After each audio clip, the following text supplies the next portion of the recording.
Sir ये है आपका रूम। सर अगर आपको खाने पीने की किसी भी चीज का ऑर्डर देना हो तो वो रहा फोन सर, नंबर 9 डायल कर दीजिएगा। Thank you. सर सुना, मैं बहुत थक गया हूँ, मुझे कोई डिस्टर्ब ना करे तो बाहर दरवाजे पे डू नॉट डिस्टर्ब का बोर्ड लगा देना। जी sir, definitely sir. Have a good day sir. Thank you. Sir हम लोग हमेशा ऐसा क्यों सोचते हैं कि खून हुआ है? एक्सीडेंट भी तो हो सकता है।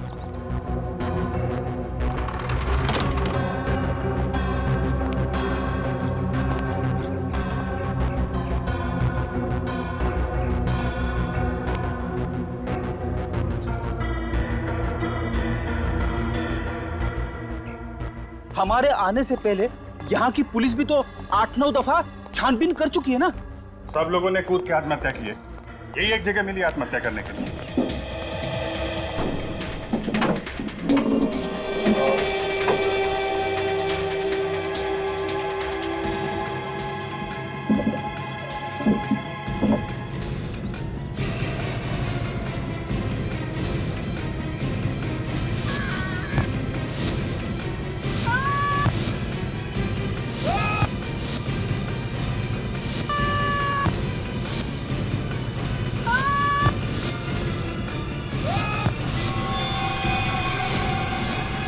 मुझे तो लगता है कमरे में आत्माएं घुस गई है।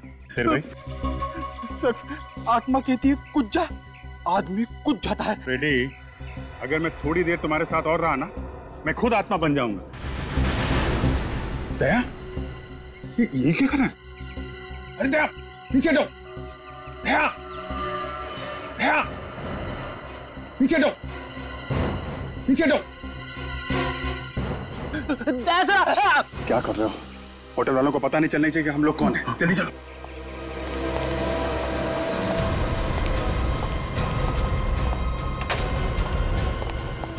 अरे ये क्या पागलपन है? नीचे उतरो यार। सर प्लीज नीचे उतर जाइए। आप आत्महत्या क्यों करना चाहते हैं? फ्रेडी, मैं आत्महत्या क्यों करूंगा? मैं अभी तक तुमसे इतना परेशान नहीं हुआ हूँ। नहीं यार, हम लोग नीचे खड़े थे तो तुम चेयर के ऊपर खड़े होकर बालकनी के इतने पास में थे, हमें लगा कि तुम आत्महत्या करने वाले हो। अच्छा हुआ सर आपने नीचे जंप नहीं किया, वरना होटल के स्टाफ वालों को पता चल जाता कि हम लोग कौन है। अब जीतिए, देखो यहाँ से नीचे कूदने के लिए मुझे इस कुर्सी की जरूरत नहीं है। कुर्सी के बगैर भी मैं यहाँ से कूद सकता हूँ, लेकिन अगर किसी और को नीचे फेंकना पड़े, वो भी इस तरीके से कि वो मुंह के बल गिरे, इसके लिए चेयर का इस्तेमाल करना पड़ेगा। ये देखो, निशान देखो, एक कुर्सी से लगा हुआ निशान है। एक कुर्सी यहाँ पर बार बार रखने से ये निशान आया है। आत्माएं चढ़ रही है कुर्सी पे। आत्मा नहीं है फ्रेडी, खूनी है। खूनी खूनी ने लक्षिता को और बाकी लोगों को इस चेयर का इस्तेमाल करके नीचे फेंका है। खूनी ने।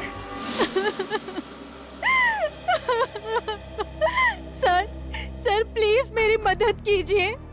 होटल ब्लू रॉबिन में मेरी बेटी का खून हुआ है, मगर कोर्ट घर की पुलिस ने इसे आत्महत्या करार कर दिया है। माया जी, आप चिंता मत कीजिए। अगर आपको लगता है कि ये आत्महत्या नहीं हत्या है तो हम हत्यारे को जरूर पकड़ेंगे, लेकिन पहले आप प्लीज पूरी बात बताइए। सर रात को 2 बजे होटल से फोन आया कि मेरी बेटी लक्षिता ने अपने कमरे से कूदकर सुसाइड कर लिया है।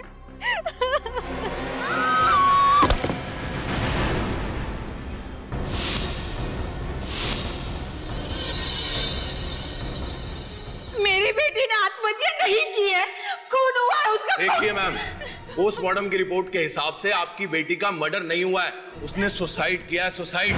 जाइए आप यहाँ से। मेहरबानी करके हमारे होटल में तमाशा करना बंद कर दीजिए। वैसे भी बहुत बदनामी हो चुकी है हमारे होटल की। मैंने कहा ना, लक्षिता सुसाइड नहीं कर सकती, ये नहीं हो सकता। क्यों नहीं हो सकता मिसेस माया? सब लोग आपसे बार बार कह रहे हैं कि लक्षिता ने अपने होटल के कमरे से कूद के अपनी जान दे दी, फिर भी। सब लोग नहीं, 2 लोग, वो अमन और ईशान। आपको और पुलिस को उनकी बातों पर भरोसा है, मेरी बातों पर नहीं। मैं आप लोगों लोगों को छोड़ूंगी नहीं। मिसेस माया, अब तो ये केस पुलिस ने भी बंद कर दिया। आप हमारा कुछ नहीं बिगाड़ सकती। मगर होटल के स्टाफ को और वहाँ के लोकल पुलिस को ऐसा क्यों लगता है कि आपकी बेटी लक्षिता ने बालकनी से कूद के अपनी जान दी? मुझे नहीं पता सर। तो पुलिस ने क्या एक्शन लिया? सर, पुलिस ने कोई एक्शन नहीं लिया। उनका कहना था कि मेरी बेटी लक्षिता ने आत्महत्या की है, लेकिन मेरा दिल कहता है मेरी बेटी कभी आत्महत्या नहीं कर सकती। रात को 11 बजे उसने मुझसे फोन पे बात भी की। वो बहुत खुश थी सर, वो एकदम ठीक ठाक थी। सर, ये देखिए सर, होटल ब्लू रॉबिन में ऐसे और 8 आत्महत्या के केसेस हुए और हर बार कमरा नंबर 303 की बालकनी में से कूद के आत्महत्या की गई है। नहीं सर, सर वो लोग झूठ बोल रहे हैं। उन लोगों ने सच जानने की कोशिश ही नहीं की थी। उन 2 लड़कों से ठीक से पूछताछ भी नहीं की जो मेरी बेटी की मौत के चश्मदीद गवाह थे। देखिए, लक्षिता के बारे में जो भी कुछ मालूम था हमने आपको सब बता दिया। हाँ आंटी प्लीज, अब उसके बारे में हमसे और कोई सवाल मत पूछिए।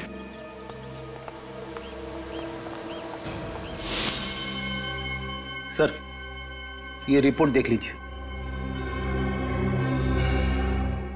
4 लड़कियों की मौत हुई है और 4 आदमियों की। सबकी मौत रात 11 बजे से रात 1 बजे के बीच में हुई है। और पुलिस को किसी पे शक नहीं? हाँ सर, उनका कहना है कि लक्षिता की तरह बाकी 8 लोगों ने जब कमरा नंबर 303 की बालकनी में से कूद के आत्महत्या की तब कमरे में और कोई नहीं था। पूरा कोटघर उस होटल की बालकनी को भूतिया बालकनी कहता है। अगर उस होटल में ये सब हो क्या रहा है, ये तो पता लगाना पड़ेगा दया। 9 अलग अलग लोगों ने एक ही कमरे की बालकनी से कूद के आत्महत्या क्यों की? आखिर ऐसा है क्या उस बालकनी में? इस कमरे में बहुत बड़ा राज छिपा हुआ है। होटल के स्टाफ को और होटल के मालिक को सब पता होगा ये सब क्यों हो रहा है।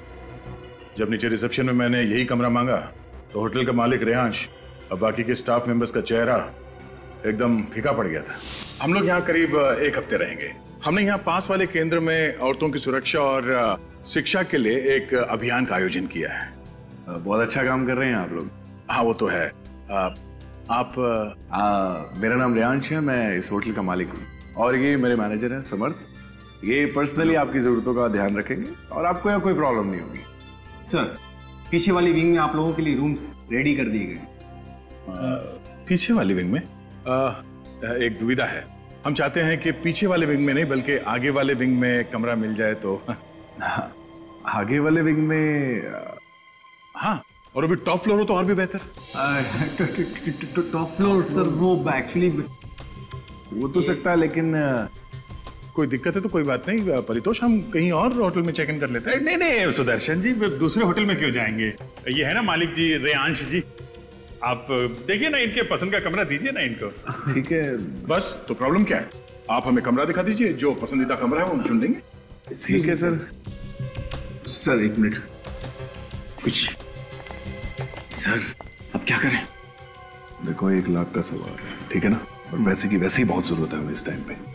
कमरा दे देते हैं, बाकी इनकी किस्मत। ओके सर, ठीक है, चलो चलो चलो। सुनो, ये सर को रूम्स दिखा दो। Okay sir. ये सामान ले लीजिएगा। जी सर। ये संभाल के संभाल के।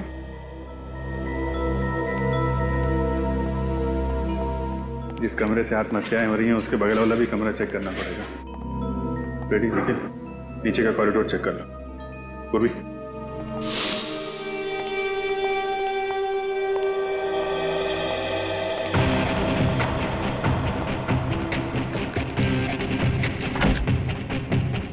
ध्यान से देखो, इस कमरे से बगल वाले कमरे में जाने का कोई खुफिया रास्ता है?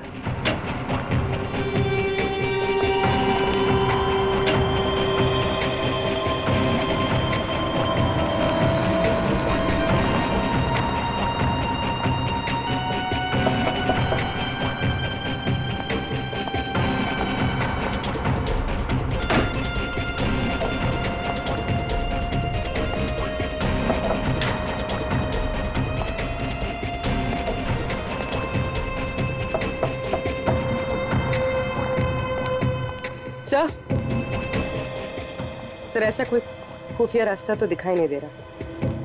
कोई ना कोई रास्ता तो होगा पूर्वी, हमें नजर नहीं आ रहा है।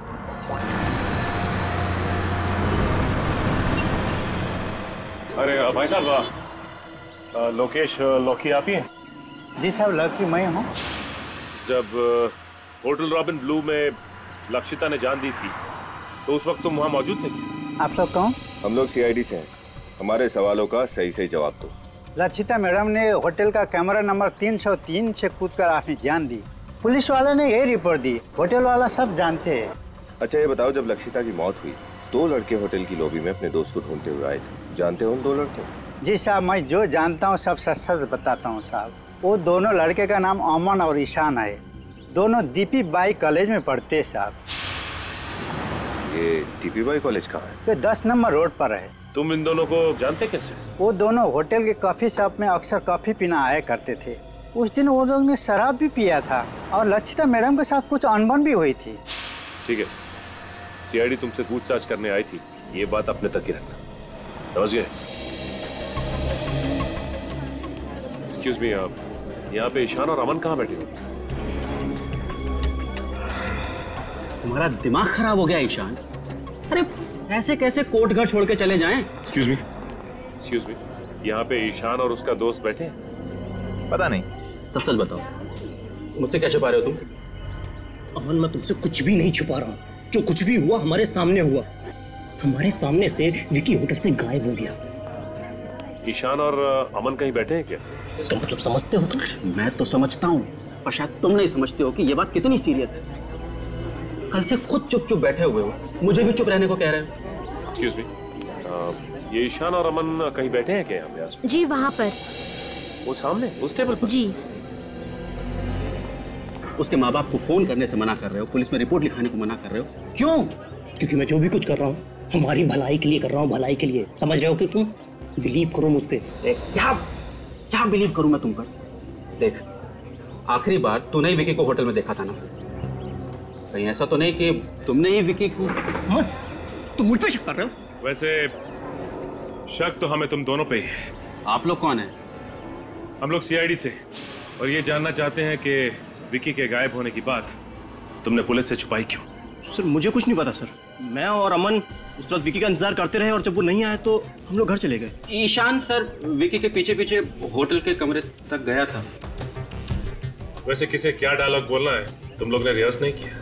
ये कुछ और बोल रहा है, तुम कुछ और बोल रहे हो। सच सच बताओ कि हुआ क्या था, वरना सबके सामने से तुम्हें घसीटते हुए ले जाएंगे। देखो, हमें अच्छी तरह से पता है कि लक्षिता के साथ छेड़छाड़ की है तुम लोगों ने, लेकिन अगर तुम दोनों निर्दोष हो तो सच्चाई छुपाने की कोशिश मत करो, वरना तुम दोनों के दोनों कॉलेज से रेस्टिकेट कर दिए जाओगे। मैं नहीं सर, ये कल रात से कुछ छुपा रहा है सर, मुझे भी नहीं बता रहा है। इसी ने आखिरी बार विकी को देखा था सर। हाँ सर, मैं विकी के पीछे गया था। जब मैं, अमन और विकी उस रात होटल ब्लू रॉबिन पहुंचे तो हम तीनों ने बहुत पी रखी थी सर। लक्षिता वहां पर भीगी हुई हालत में आई और लक्षिता होटल में चेक इन करने के लिए रिसेप्शन काउंटर में गई और हेलो, मेरा नाम लक्षिता है। इस होटल में मैंने एक रूम बुक कराया था। प्लीज आप मुझे मेरा रूम नंबर बताएंगी? एक मिनट मैम, मैं चेक कर लेती हूँ।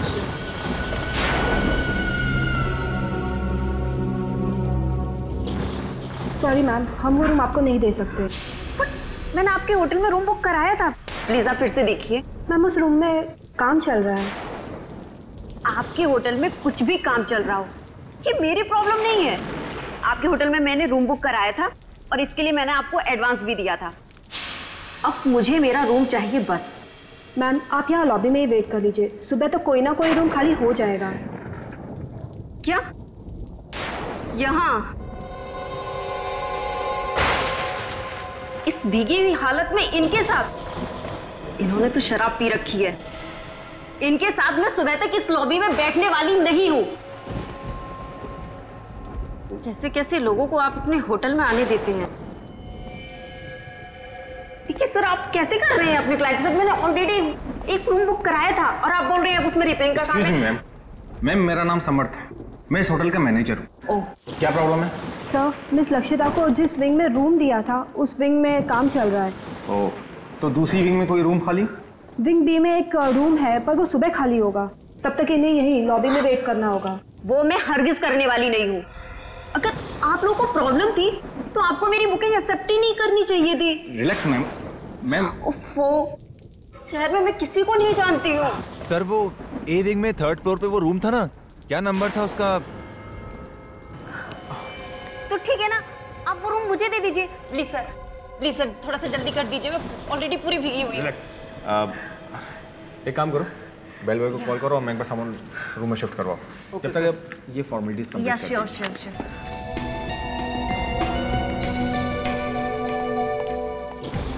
303 संभाल के लेके जाओ। Thank you, thank you. पर यहाँ विक्की मानने को तैयार ही नहीं हो रहा था। उसे बहुत गुस्सा आया था लक्षिता पर। तुम बैठो, मैं देखता हूँ। ये रखिए कहीं को सब बखेड़ा खड़ा ना कर दे। एक मिनट। उसे रोकने के लिए मैं उसके पीछे गया था, मगर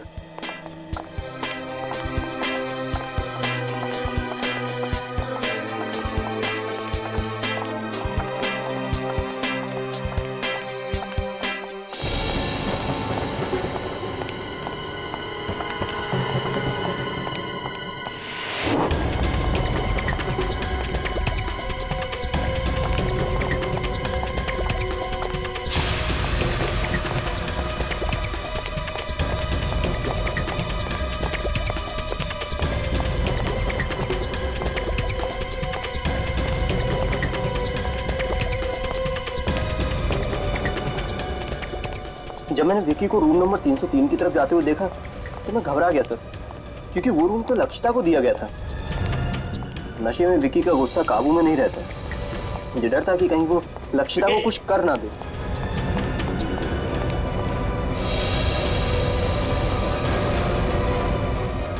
विक्की, विक्की! आप यहाँ क्या कर रहे हैं? आप तो हमारे होटल के गेस्ट नहीं हैं। आप प्लीज लॉबी में चले जाइए, प्लीज चलिए। होटल के स्टाफ को विक्की के बारे में कुछ भी नहीं पता है।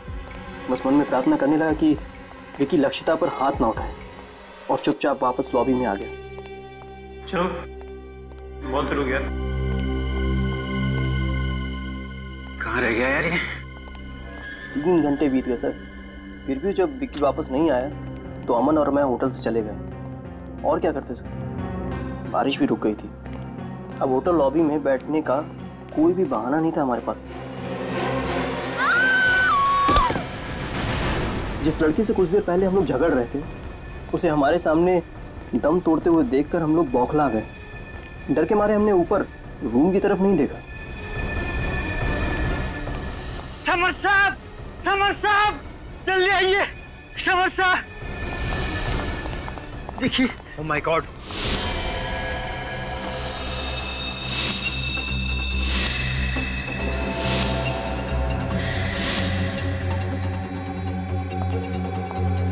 ओह नो, फिर से एक और मौत।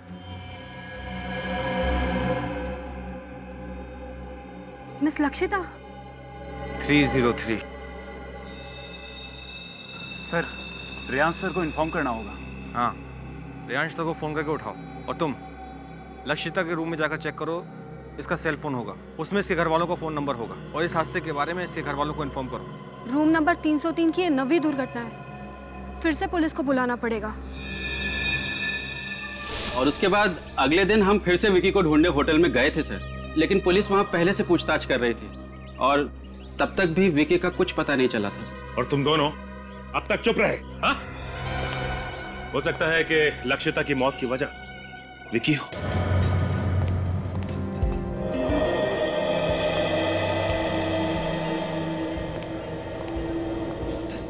हो ना हो ये विकी इसी होटल में।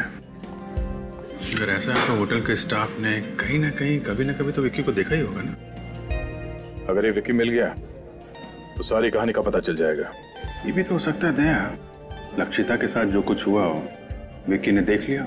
हो सकता है, और यहाँ के स्टाफ ने उसे पकड़ के ठिकाने लगा दिया होगा।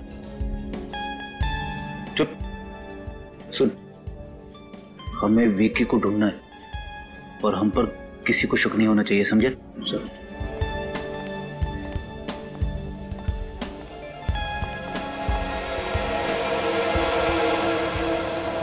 चले भाई, चल उधर।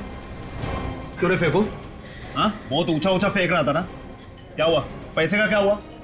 हाँ, कब दे रहा है? इंस्टॉलमेंट निकालता है कि इधर ही तेरा डाउन पेमेंट कर डाले? देखो, पहले छोड़ो मेरे बेटे को, छोड़ो इसे। इसे कहो कि हमारी पैसा डिले कर दे, हम हमारी पकड़ भी डिले कर देंगे। एक्सक्यूज मी, एक प्लीज।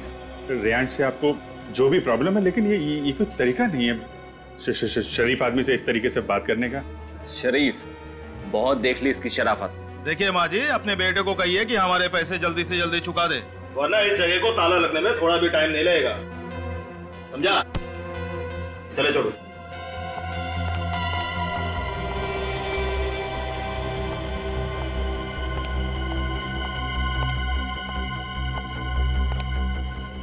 चलो मेरे साथ। ये लगता है आत्महत्या की आड़ में हत्याएं हो रही हैं यहाँ पे। कहीं इन हत्याओं का संबंध इस बात से तो नहीं कि ये होटल कर्ज में डूबा हुआ है?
विकी उस दिन से इसी होटल में, लेकिन होटल वालों को पता ही नहीं। ऐसा तो नहीं कि विकी का भी मर्डर हो गया? सर मुझे तो लगता है कि इन्होंने विकी की लाश को इस होटल के बाहर के ठिकाने लगा दिया।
ये क्या कर रहा है? अरे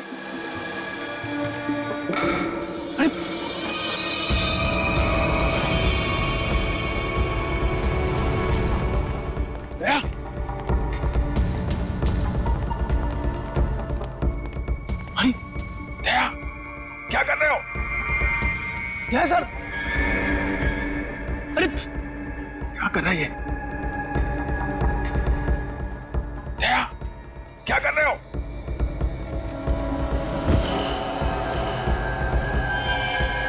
दया, अरे निखिल, क्या हुआ सर? दया के कमरे के मास्टर की दो जल्दी।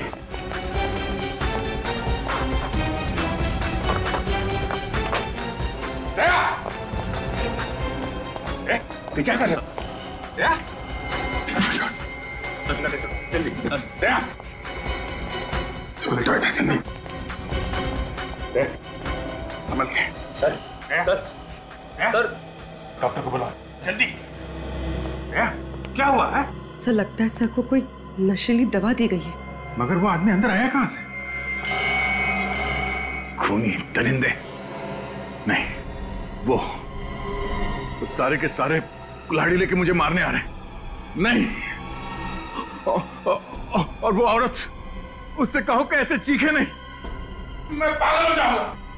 पागल हो जाऊंगा मैं, पागल हो जाऊंगा मैं कह रहा था सर, कमरे में आत्मा है, कमरे में आत्मा आती है। Shut up ready. ऐसा क्या देख लिया दया ने यहाँ इस कमरे में? आइए डॉक्टर साहब, डॉक्टर साहब आइए, आइए। डॉक्टर प्लीज जल्दी देखिए। मेरे दोस्त को भ्रम हो रहा है कि कई लोग इसे मारने आए थे। मैं अभी चेक करता हूं।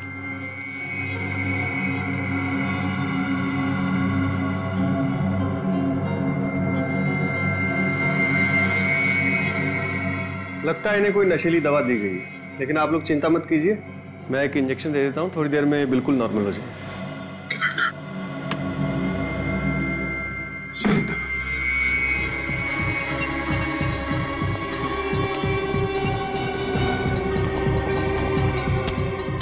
ये तो बंद है। मेरी एक बात समझ में नहीं आ रही है कि जिस होटल के आधे से ज्यादा कमरे बंद हैं, यहाँ तक कि पेंट्री शॉप और स्टोर रूम भी बंद है, उसमें इस लॉन्ड्री रूम का बंद होना कुछ अजीब सा लग रहा है। काम करता हूँ। एक्सक्यूज मी सर, क्या मैं आपकी मदद कर सकता हूँ? अरे वो आधे घंटे से हम लोग रूम सर्विस को कह रहे हैं कि रूम नंबर 321 में कोई बेडशीट चेंज करने आ जाए। सर ये तो लगभग 3 दिनों से जाम पड़ा है। मैं दूसरे विंग से बेडशीट भिजवाता हूँ। प्लीज थोड़ा जल्दी कीजिए। Okay okay sir. सर 3 दिन पहले तो लक्षिता की मौत हुई थी। एक काम करते हैं, अंदर चलते हैं, सब पता चल जाएगा। अब कैसा लग रहा है दया तुम्हें? क्या हुआ? तुम सब लोग यहां कैसे? दया तुम नीचे कूदने वाले थे। I mean, कोई तुम्हें खिड़की से नीचे फेंकने की कोशिश कर रहा था। हम लोगों ने नीचे से देखा और चिल्लाए तो शायद वो आदमी भाग गया। लेकिन हुआ क्या था यहाँ इस कमरे में? अभिजीत, मैं इस कमरे में 10:40 में आया और अंदर आके मैंने पहले ये दरवाजा अंदर से बंद किया, फिर उसके बाद मैंने ये लाइट स्विच ऑफ कर दिए और यहाँ बेड पे लेटा हुआ था कि अचानक मेरा सर घूमने लगा। ऐसे लगा जैसे इस तरफ से बहुत सारे लोग कुल्हाड़ी लेके मुझे मारने आ रहे हैं। उसके बाद शायद मैं बेहोश हो गया। अगर अभिजीत,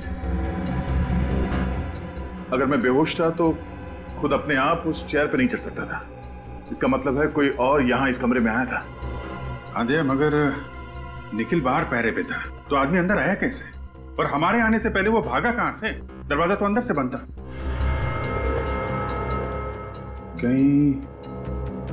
कहीं वो नशीली चीज तुम्हें किसी ने सूंघा तो नहीं दी?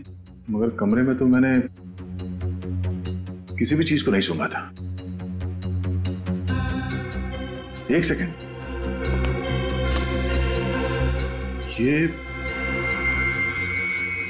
जब मैं डिनर करने कमरे से बाहर गया उस वक्त ये मशीन कमरे में तो थी नहीं, और जब वापस आया उसके बाद भी मैंने किसी रूम सर्विस वाले को नहीं बुलाया। तो फिर ये मॉस्किटो रिपेलेंट कमरे के अंदर आया कहां से?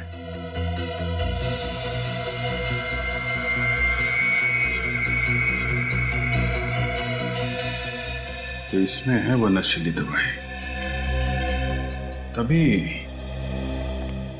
जिन जिन लोगों को इस कमरे से फेंक के खून किया गया था, उनकी पोस्टमार्टम रिपोर्ट में ड्रग्स का नामो निशान नहीं था। उन सबको ये नशीली दवाई सुंघाई गई थी, जिसकी वजह से वो बेहोश हुए थे और उनका खून कर दिया गया। फिर से चेक करते हैं कमरा।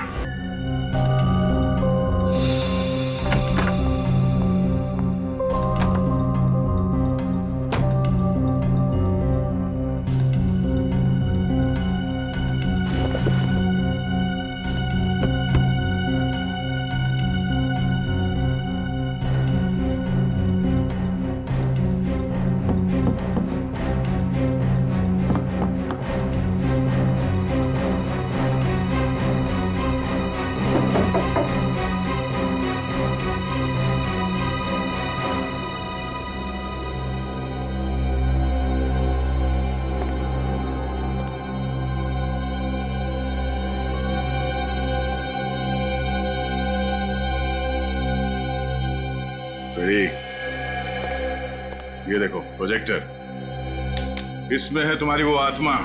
प्रोजेक्टर में आत्मा? हाँ, इसमें वो इमेजेस लोडेड है जो मुझे दीवार पे दिखी थी, और 3D इमेज होने की वजह से मुझे लगा कि वो इमेजेस जिंदा है, जो मेरी तरफ मुझे मारने के लिए आ रही है। सर, ये प्रोजेक्टर रिमोट कंट्रोल के जरिए इस कमरे के बाहर से भी ऑपरेट हो सकता है।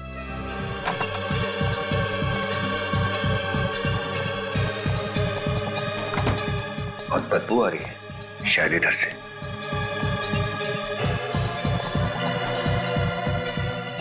माय गॉड, क्या?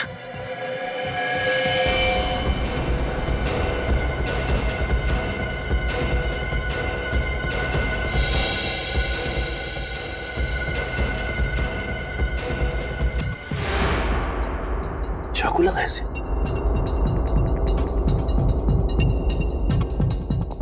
एक काम करो, अभिजीत सर को फोन करो।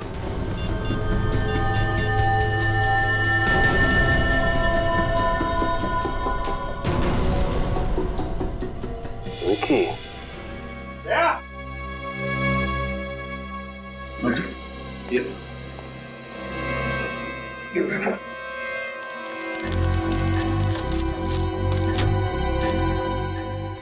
ये देखा, ये है वो खुफिया रास्ता है जहां से वो खूनी इस कमरे में आता जाता था।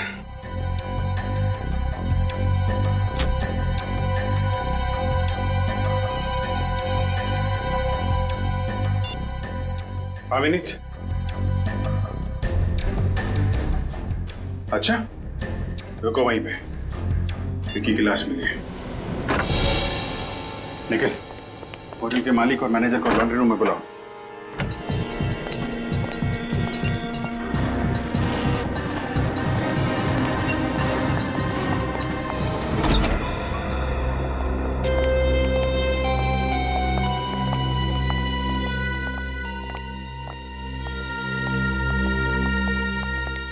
ओह माय गॉड!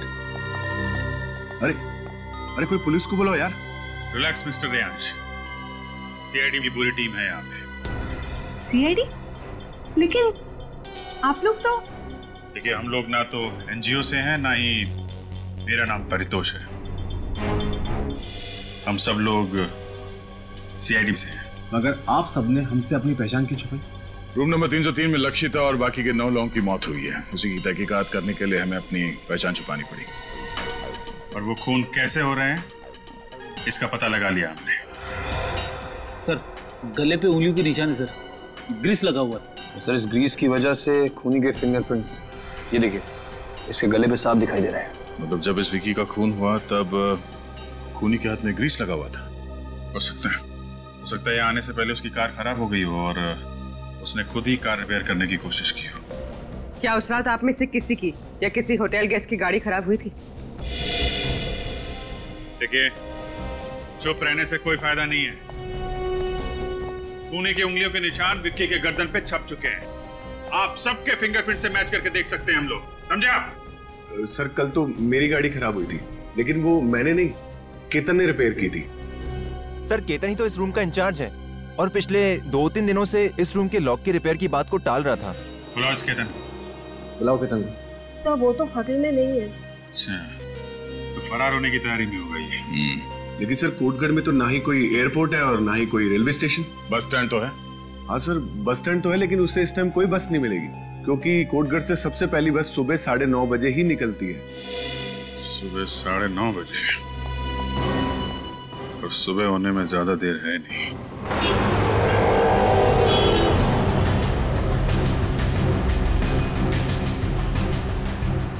मुंबई जाने वाली पहली बस डिपो से 9:30 बजे निकलेगी। उसे किसी भी हाल में डिपो में दबोचना बहुत जरूरी है। सर, अगर हम रात को ही डिपो पे पहरा देते तो शायद ठीक रहता। नहीं विनीत, वार तब करना चाहिए जब लोहा गर्म हो। अगर केतन को पता चल जाता कि हम बस डिपो पे उसका इंतजार कर रहे हैं तो वहां से भागने का कोई और रास्ता निकाल लेता।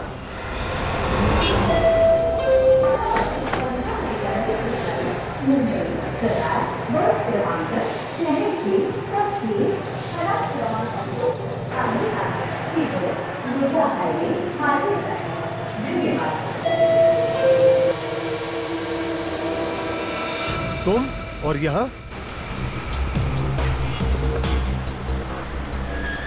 मैं तुम्हारे पाप में और भागीदार नहीं बनना चाहता। चले जाओ यहाँ से। तुम कहाँ जा रहे हो? मैं ये शहर छोड़कर जा रहा हूँ, हमेशा हमेशा के लिए। तुम जहां भी जाओगे सीआईडी ऑफिसर्स तुम्हें ढूंढ ही निकालेंगे। उन्हें पता चल गया है कि तुम आज यहाँ से मुंबई भाग जाने के चक्कर में हो। सीआईडी? और मेरे पीछे? हाँ। अब मेरा क्या होगा? देखो, तुमने मेरी बहुत मदद की है। मैं तुम्हारा कर्ज उतारना चाहता हूँ। मुझे कर्ज उतारने का एक मौका दो।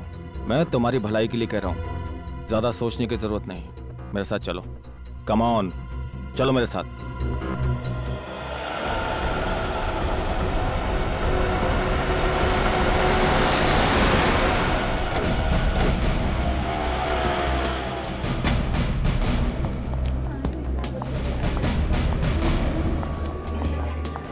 एक्सक्यूज मी, आपने ये आदमी को देखा है कहीं?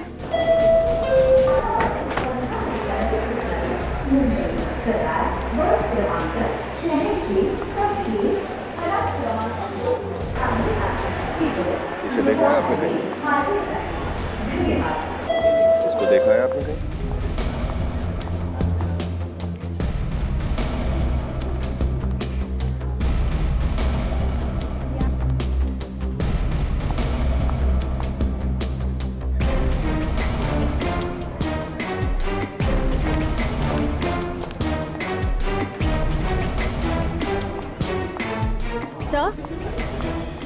सर, केतन को यहाँ किसी ने नहीं देखा। नहीं विनीत, यहाँ आते जाते सभी यात्रियों पर कड़ी नजर रखो। हो सकता है वो यहाँ से भेज बदल के भागने के चक्कर में।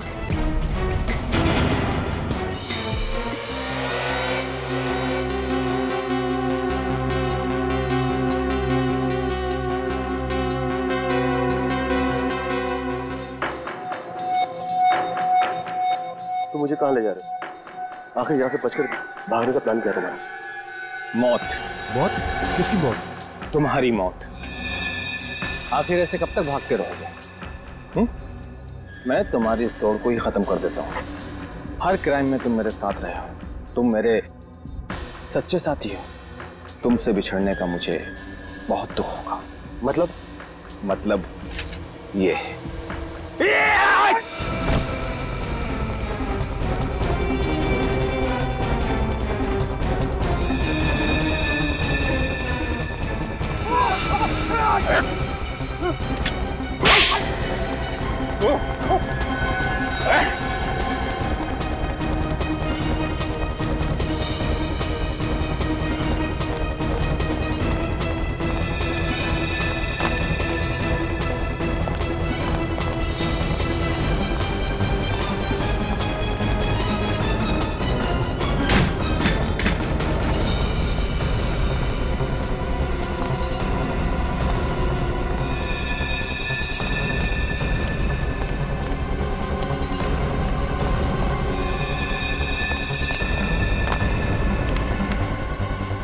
सुबह सुबह जॉगिंग करना सेहत के लिए बहुत अच्छी होती है। कोई शिकायत नहीं मिस्टर समर्थ। मगर अब अगर कोई और होशियारी की तुमने तो जिंदगी भर अपने पैरों पर चल नहीं पाएगा तुम, समझा? सारा समर्थ हो रहा है सर। सब इसी की अंधेरे में सब कुछ हो रहा है। तो फिर तुमने समर्थ का साथ क्यों दिया? लालच की वजह से।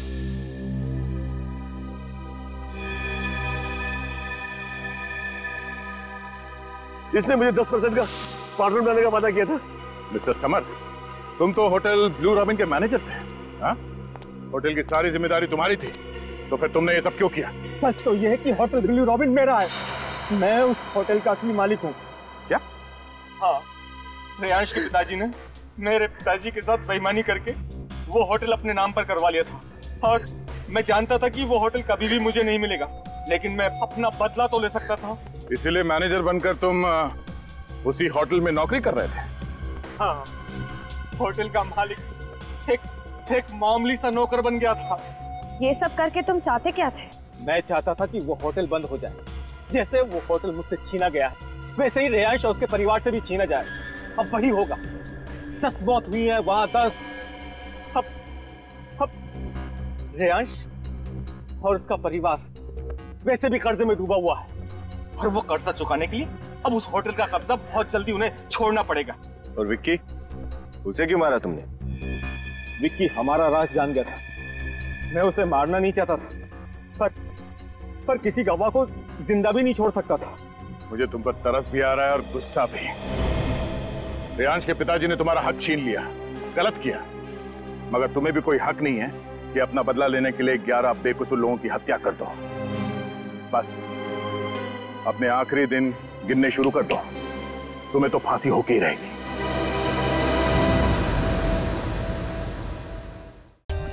For more updates, subscribe to our channel, click the show links and enjoy watching the videos.